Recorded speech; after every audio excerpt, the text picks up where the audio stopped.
ከዚህ በመቀጠል ደግሞ እንግዳ ይቀርብልናል ተከታትለን እንመለስ።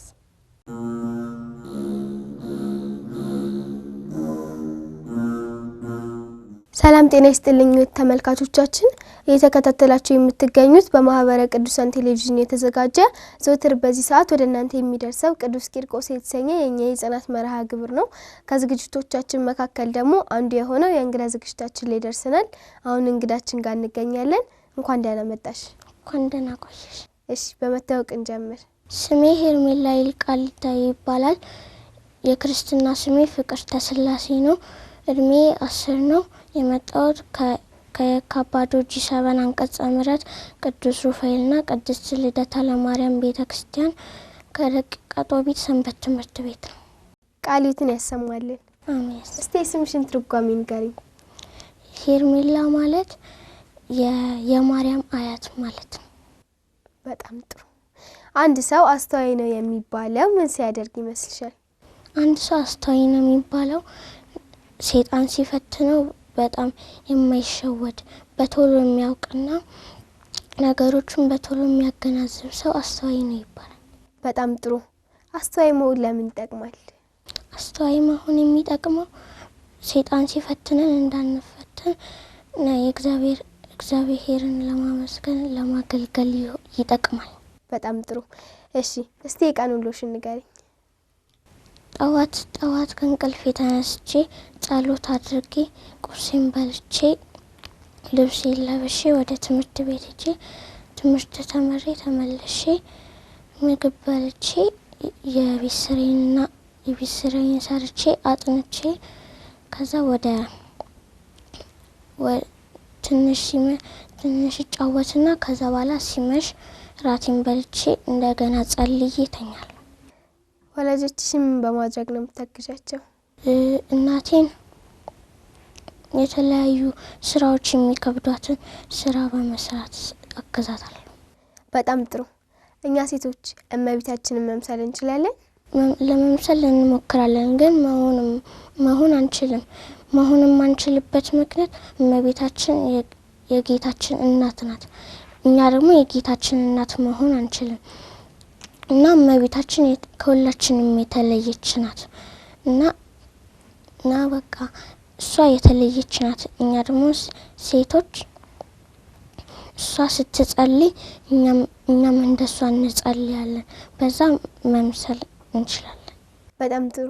እመቤታችንን በፍቅር በርህራሄ በንጽህና በትህትና መምሰል እንችላለን። እሺ በጣም ጎበዝ።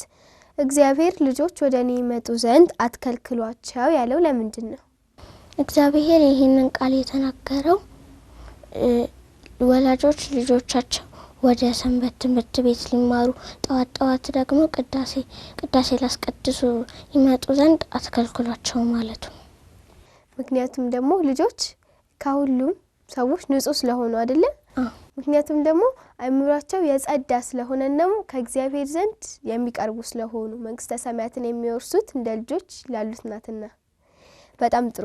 በስንት አመትሽ ነው መጾም የጀመርሽ? በ7 አመቴ መጾም ጀመርያለሁ። አሁንም እየጾምኩ ትገኛለሽ። እሺ መጾም ለምን ይጠቅማል? መጾም የሚጠቅመው እግዚአብሔር ይወደናል እና እመቤታችንም እኛን እንድትወደን ታረጋለች። በጣም ጥሩ። ስጋችንን በምግብ ስንቀጣ ነፍሳችንን ደግሞ እየመገብናት ነው አይደለ? በጸሎት በትህትና አይደለ? በጣም ጥሩ። እሺ ለምንድን ነው ቤተክርስቲያን የምንሄደው? ቤተክርስቲያን የምንሄደው እግዚአብሔርን ለማመስገን ጸሎት ለማድረስ ጠዋት ቅዳሴ ለማስቀደስ እንመጣለን። አንቺስ? እኔም እንደዛ ነው። ቤተክርስቲያንም ትሄጃለሽ?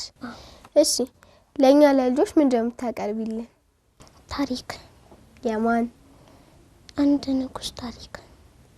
አንድ ንጉስ ባንድ ቦታ ይኖር ነበርና ይሄ ንጉስ ወደ ሩቅ ቦታ ሊሄድ ስለነበር 3 አገልጋዮች ወይም ደግሞ ባሮች ነበሩት።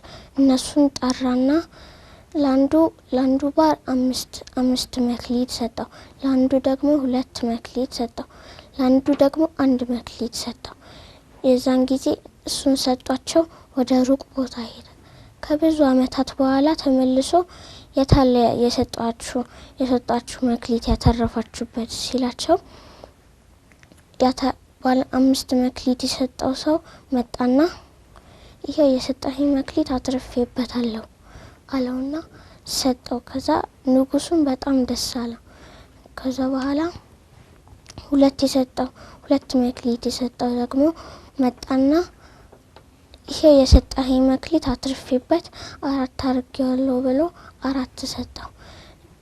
ጌታም ወደ ጌታ ደስታ ግባ አለው። ከዛ በኋላ 1 መክሊት የሰጠው መጣና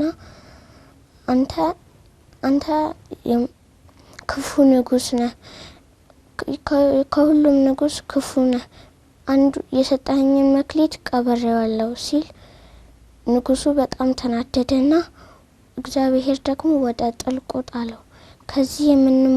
ከዚህ ታሪክ የምንማረው እግዚአብሔር በሰጠን መክሊት ተጠቅመን ማትረፍ እንዳለብን፣ ደግሞ መክሊት ማለት ደግሞ ከእግዚአብሔር የተሰጠን ጸጋ ማለት ነው። 5 የነበረው 10 2 የነበረው 4 አድርጎታል አይደለ? ስለዚህ መክሊታችንን እንደተሰጠን በተገቢ መንገድ መጠቀም እንዳለብን እንማራለን። ቃልቱን ያሰማልን። እስኪ ከምታውቂያቸው ቅዱሳን አንስት ወይም ሴት ቅዱሳን መካከል ንገሪ። ቅዱሳት የሚባሉት ቅድስት ሐና፣ ቅድስት አርሴማ እነዚህ ናቸው። በጣም ጥሩ ጎበስ። እግዚአብሔር ምን አይነት ሰው ይወዳል?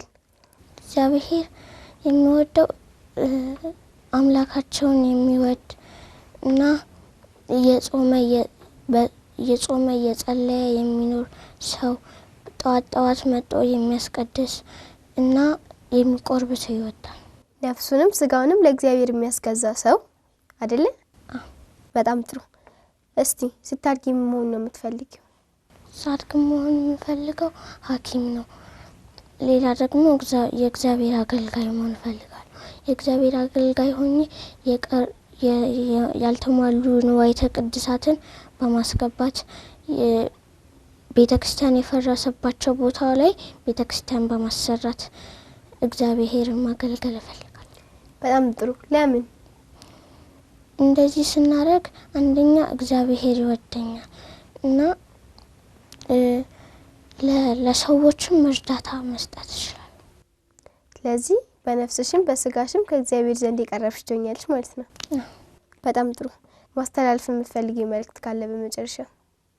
ማስተላለፍ የምፈልገው መልእክት ልጆች ወደ እግዚአብሔር የመጡ እንዲቆርቡ፣ ጠዋት እየመጡ እንዲያስቀድሱ፣ የእግዚአብሔር አገልጋይ እንዲሆኑ እና ሰንበት እንዲማሩ ለስልፈልሽ። እሺ፣ ቃልቱን ያሰማልን። አሜን። እሺ ተመልካቾቻችን፣ በዛሬ እንግዳ ዝግጅታችን ከታችን ሄርሜላ ጋር የነበረን ቆይታ የተከታተላችሁትን ይመስል ነበረ። በዚህም ብዙ ቁም ነገርና ትምህርት እንዳገኛችሁ ተስፋ እናደርጋለን። ሌሎች የቅዱስ ቂርቆስ ዝግጅቶች ግን ይቀጥላሉ። ሰላም።